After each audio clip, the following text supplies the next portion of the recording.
Resmi, gelandang Barcelona kembali ke klub setelah tim nasional konfirmasi cedera otot. Ferran Torres diambang tonggak sejarah bersama timnas Spanyol. Fermin Lopez di jalur yang tepat untuk kembali lawan Girona. Atletico Madrid bidik peluang rekrut bek Barcelona dengan gratis. Resmi, gelandang Barcelona kembali ke klub setelah tim nasional konfirmasi cedera otot. Tim nasional sepak bola Spanyol secara resmi mengumumkan bahwa Dani Olmo akan kembali ke Barcelona setelah mengalami cedera otot. Pemain berusia 27 tahun itu merupakan salah satu dari beberapa pemain Barca yang dipanggil oleh Luis de la Fuente ke skuad La Roja. Namun menjelang pertandingan melawan Georgia, sang playmaker tidak dapat menyelesaikan sesi latihan dan harus pulang lebih awal. Hasil tes yang dilakukan mengkonfirmasi adanya cedera otot. Spanyol pun mengumumkan bahwa Olmo akan absen dalam 2 pertandingan melawan Georgia dan Bulgaria. Gelandang tersebut akan kembali ke Barcelona untuk menjalani pemeriksaan lebih lanjut. Dani Olmo tidak dapat menghadapi Georgia di LC maupun Bulgaria di Valladolid karena cedera. Pemain tersebut tiba di markas tim nasional pada hari Senin lalu dengan tanda-tanda kelelahan otot seperti yang dilaporkan oleh Barcelona. Demikian pernyataan resmi dari Federasi Sepak Bola Spanyol.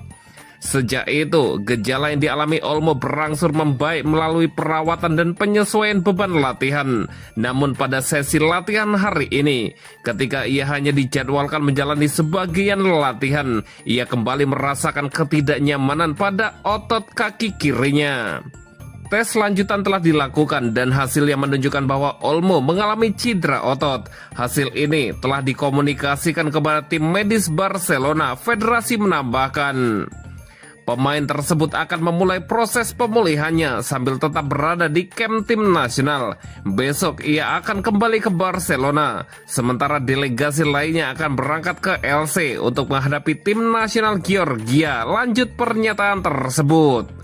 Saat ini ketersediaan Dani Olmo untuk pertandingan melawan Girona setelah jeda internasional pun masih diragukan.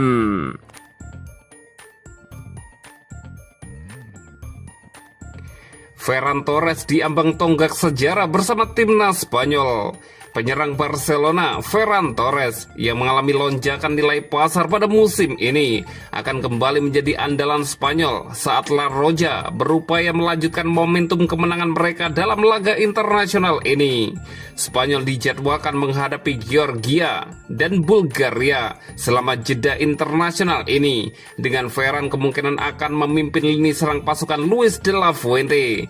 2 pertandingan ini akan penting bagi Ferran Torres karena ia berpeluang segera mencapai tonggak sejarah penting dalam karir internasionalnya.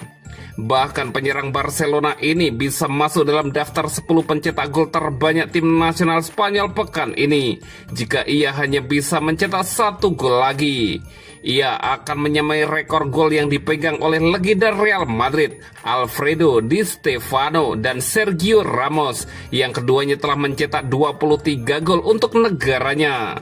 Dengan 22 gol dalam 50 pertandingan, Ferran berada di posisi ke-11. Jika ia bisa mencetak 2 gol lagi, ia akan masuk 9 besar, menyalip Stefano dan Ramos. Namun untuk masuk 5 besar, pemain Spanyol itu perlu mencetak 14 gol lagi, yang akan membantunya menyalip David Silva yang telah mencetak 35 gol. Namun sebelum Piala Dunia dimulai, Ferran setidaknya bisa berharap untuk menembus 7 besar dengan memecahkan rekor Fernando Morientes yang mencetak 27 gol.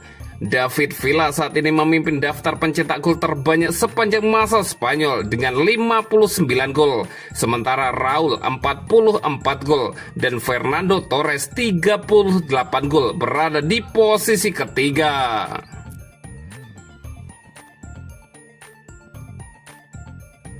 Fermin Lopez di jalur yang tepat untuk kembali lawan Girona. Penyerang muda Barcelona, Fermin Lopez, berada di jalur yang tepat untuk kembali lawan Girona. Dengan beberapa pemain yang sedang menjalani tugas internasional dan anggota tim utama yang sedang berlibur, hanya bintang-bintang Barcelona yang cedera yang terus berlatih di Ciutat Esportiva Joan Gamper melanjutkan pemulihan mereka. Dari semua pemain yang cedera, Fermin Lopez tampaknya paling dekat untuk kembali setelah meningkatkan upaya latihannya dalam beberapa hari terakhir. Memang gelandang berusia 22 tahun itu adalah yang paling jauh dalam pemulihannya. Ia telah meningkatkan intensitas sesi latihan individunya di lapangan dan oleh karena itu diperkirakan akan tersedia untuk pertandingan melawan Girona.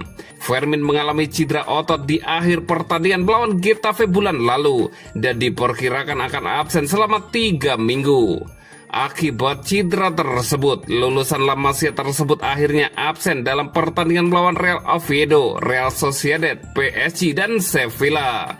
Namun kepulangannya kini tampaknya semakin dekat karena ia telah menunjukkan kemajuan pesat dalam pemulihannya, sebagaimana dikonfirmasi oleh video yang dirilis oleh Barcelona. Dalam klip tersebut, Fermin terlihat berlatih dengan intensitas penuh di lapangan, mengenakan sepatu boot, dan berlatih dengan bola sebagai tanda yang jelas bahwa ia berada di jalur yang tepat untuk kembali melawan Girona tepat setelah jeda internasional. Mengenai para bintang yang cedera, ada harapan bahwa Rafinha dan Lamine Yamal juga dapat kembali tepat waktu untuk menghadapi Girona pada 18 Oktober. Sementara itu, pemulihan John Garcia diperkirakan akan memakan waktu sedikit lebih lama dengan ketersediaannya untuk El Clasico pada 26 Oktober masih diragukan. Gavi dan Marc-Andre ter Stegen masih absen jangka panjang.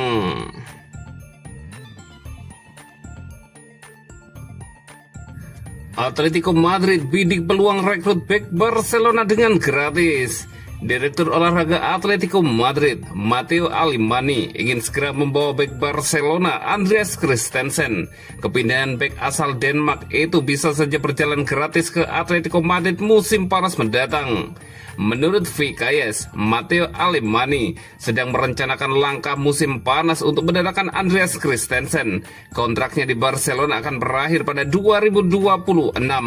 Christensen telah menghadapi tantangan cedera selama beberapa musim terakhir, tetapi pengalaman dan kualitasnya di lini belakang telah menjadikannya aset berharga bagi Barcelona. Sementara Barcelona masih berdebat apakah akan memperpanjang kontraknya, Christensen telah menyatakan keinginannya untuk bertahan jika kondisinya tepat. Ketidakpastian ini telah menarik perhatian Atletico Madrid. Alemany telah mengidentifikasi bek tersebut sebagai calon rekrutan potensial. Keakraban Alemany bisa memberi Atletico keunggulan. Matteo Alemany membawa misi yang jelas untuk perkuat Atletico. Ia lebih menyukai pemain yang dikenalnya dengan baik, dan Christensen cocok dengan karakter tim. Keakraban ini dilihat sebagai keunggulan utama dari pihak Christensen. Ia bersedia bertahan di Barcelona jika ditawari proyek yang kuat, tetapi klub belum membuat keputusan resmi tentang perbaruan. Beberapa laporan menunjukkan bahwa Barcelona mungkin tidak memperpanjang kontraknya. Bagi Barcelona, melepas Christensen juga akan mengurangi biaya upah, terutama mengingat gajinya yang tinggi.